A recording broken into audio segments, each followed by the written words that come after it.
मैं पहले वाली कहानी की ओर बात करना चाहूं, वैसे तो खूब सारी है तो नहीं सुनाई जाए आपको, एक और मैं बताऊं, हूं गोरी किण प्योरी।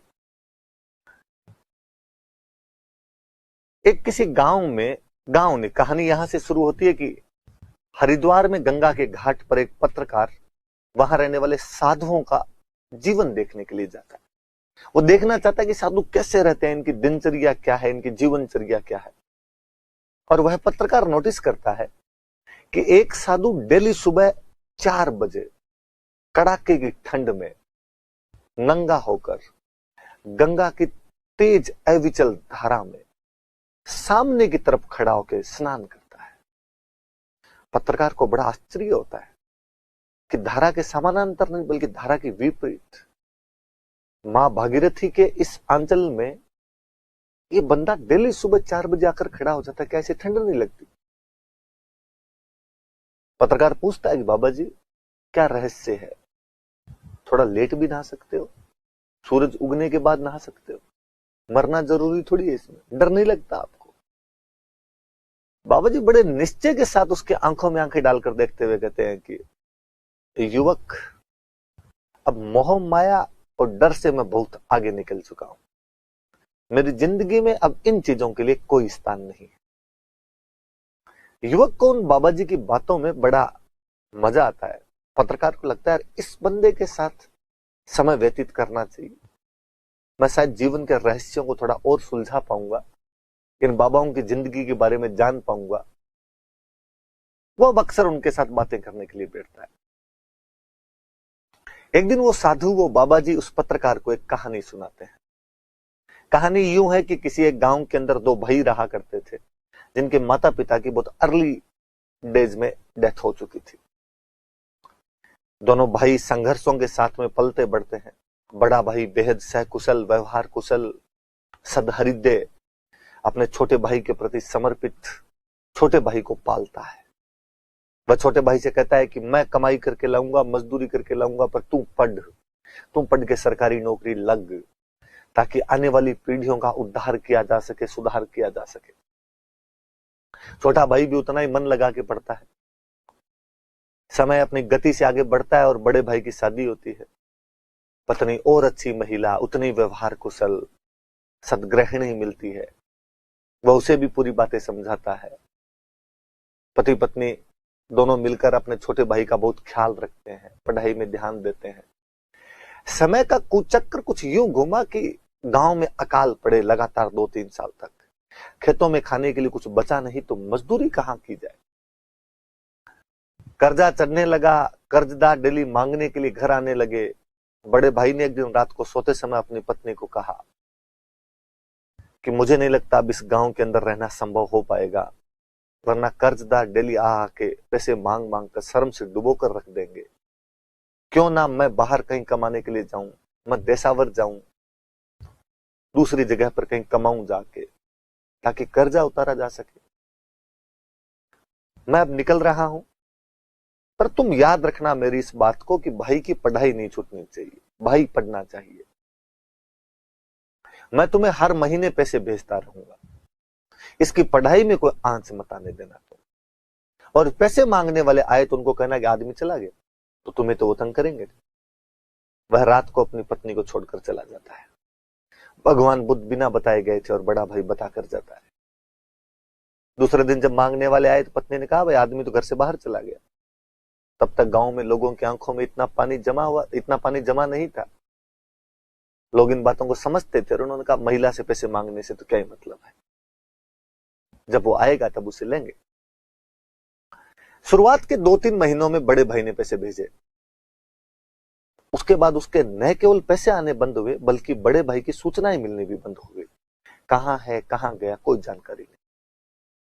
भाभी ने अपने देवर को पढ़ाने के लिए जो संचित पूंजी थी वो लगानी शुरू की। इतना यदि अधिक धन होता तो बड़े भाई को घर ही क्यों छोड़ना पड़ता। संचित पूंजी खत्म हो गई तो उसने अपने गहने बेचे, जो बर्तन भांडे थे वो बेचने शुरू किए। लगा कि पार नहीं पड़ेगी, आदमी आ नहीं रहा है, इसकी पढ़ाई बंद नहीं होनी चाहिए, मैंने मेरे पति को वचन दिए हैं। तो खुद मजदूरी करने लगती है। हालांकि देवर कहता है कि भाभी मुझे मजदूरी कर लेने दो, पर वो कसम दिलाती है कि नहीं, तुम्हारे बड़े भैया कह के गए थे तुम पढ़ाई नहीं छोड़ोगी। पढ़ाती है, पढ़ा के नौकरी लगा देती है उसे। काफी साल बीत जाते हैं बड़े भाई की, अब तक कोई सूचना नहीं थी। गांव की पंचायत बैठी और गांव की पंचायत ने कहा कि यह मान लिया जाए कि बड़ा भाई अब मर चुका है, इसलिए उसकी कोई सूचना नहीं।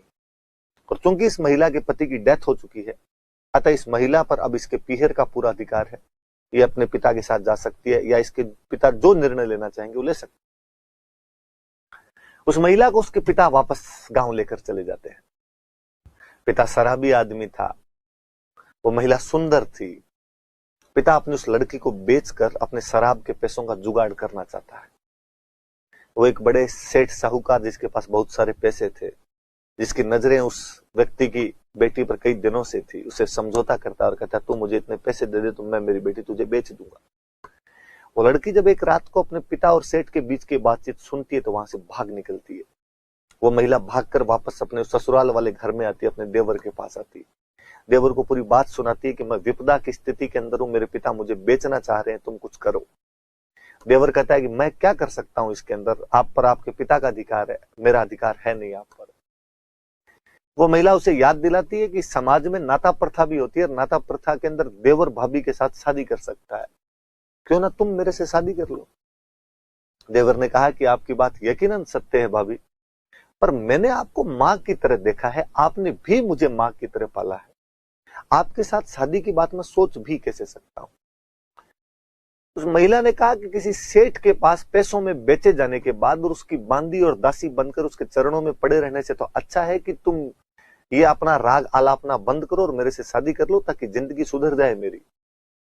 गांव की मीटिंग एक बार फिर भी और गांव की बैठक में निर्णय लिया गया कि भाभी सही कह रही है और इसको देवर के साथ शादी कर लेनी चाहिए। वो आपस में शादी कर लेते हैं। समाज के नियमों के अनुसार तो गलत भी नहीं था, नाता प्रथा होती थी और शादी की जाती थी ऐसे। समय के साथ उनके बच्चे होते हैं। एक दिन बड़ा भाई पुनः घर लौटता है और बड़ा भाई देखता है कि उसकी पत्नी ने और छोटे भाई ने आपस में शादी कर रखी है। बड़ा भाई जब घर लौटा तो भयंकर भयंकर धन और दौलत के साथ में घर लौटा, बहुत ज्यादा पैसे थे उसके पास में। और वो अपनी पत्नी से बड़ा खफा होता और उसने कहा कि मैं तुझे कहकर गया था कि मैं आऊंगा वापस, तुम मेरे बड़े भाई की पढ़ाई का ध्यान रखना, तुम ऐसे बेवफाई कैसे कर सकती हो मेरे साथ, ये दगाबाजी, और तुमने शादी कर ली आपस में, तुम मेरा इंतजार भी नहीं कर सकी। पत्नी बाकी गांव वालों ने बात बताई कि जब तुम्हारे इतने दिन तक कोई समाचार नहीं आए तो हमें लगा कि तुम मर चुके हो, ये निर्णय हमारा है, तुम इस प्रकार से इस निर्णय के अंदर हस्तक्षेप नहीं कर सकते हो, हमें क्या पता था तुम लौट कर वापस आ जाओगे। रात को बड़ा भाई घर के बाहर सो रहा होता है, पत्नी अंदर सो रही होती है। वो सोच रही होती है कि हूं गोरी किण पीवरी, मैं अब किसकी हूं, अब मेरा पति कौन हो। वह पति जिसके साथ में फेरे लेकर इस घर के अंदर आई थी, यह वह देवर जिसके साथ में नाते के तहत पत्नी बन गई थी। उधर बड़ा भाई रात को करवटें बदलता हुआ सोच रहा होता है कि ठहरे हुए पानी के अंदर कंकर मारने का कार्य तो मैंने किया है। ये लोग अब तक अपनी जिंदगी, अपना जीवन यापन हंसी खुशी व्यतीत कर रहे थे, इनके जीवन में कोई कमी तो थी नहीं। फिर अचानक मैंने आकर इनकी जिंदगी में कोलाहल उत्पन्न जो कर दिया है, मैं पाप का भागीदार हूं। मन उचाटता है उसका जीवन से, वैराग्य उत्पन्न होता है उस क्षण में उसके। वो अपना सब कुछ धन संपत्ति माल दौलत चुपचाप वहां छोड़कर वापस चला जाता है। साधु बाबा हरिद्वार के पत्रकार को ये कहानी सुनाते हैं और कहानी सुनाकर उठकर चले जाते हैं। पत्रकार सोचता है कि ये साधु वो बड़ा भाई तो नहीं, क्योंकि साधु ने बहुत शुरू में कहा था कि मैं घर गृहस्थी मोह माया डर से बहुत आगे निकल चुका हूं। ऐसी एक कहानी यादवेंद्र शर्मा चंद्र ने लिखी जिसका नाम है हूं गोरी किण पीवरी। मुझे लगेगा कि आपको इसका जो टाइटल है वो समझ में आएगा कि ऐसा टाइटल क्यों दे दिया गया था। बाकी वाले तो अब मैं इतने लिमिटेड टाइम में क्या बताऊं, पर ये मेरी पढ़ी हुई है, मुझे अच्छे से याद है, थोड़ी ये वाली याद रखना आपने। तो हूं गोरी किण पीवरी कभी पूछ ले आपसे, खम्मा अंदाता जनानी